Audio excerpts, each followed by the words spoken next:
जय शिवराय मित्रांनो, मागे जे तुम्हाला जे अपडेट दिले आहे त्या अपडेटनुसार राज्यातल्या काही बहुतांश भागांमध्ये पावसाला सुरुवात झालेली आहे. 15 जुलैपर्यंत मराठवाड्यामध्ये बऱ्याच ठिकाणी गरमीच्या लेवलमुळे जोरदार पावसाची हजेरी लागणार आहे. यामध्ये 75% भागांना समाधानकारक होईल, 25% भागांना यांची वितरण जाऊन 4-5 दिवस ढकलतील अशा कंडिशन आहे.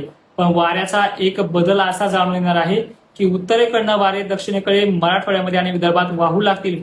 त्यामुळे बऱ्याच ठिकाणी चांगली हजेरी सर्वशाम सारखा पाऊस जो आहे तो 17 तर काही भागांना 18 जुलैपासून सुरू होणार आहे.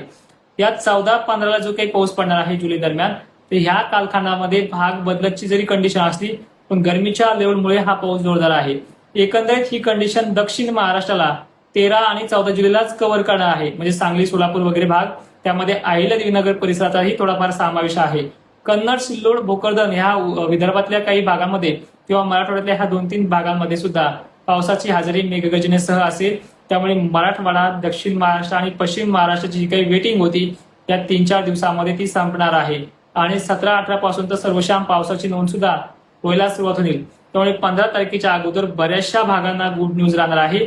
आणि एकंदरीत हे दुष्काळी जे संकट आहे ते 20 जुलैच्या आतच मिटून जाईल असा अंदाज आहे. त्यामुळे वाऱ्यामध्ये चेंजिंग होते.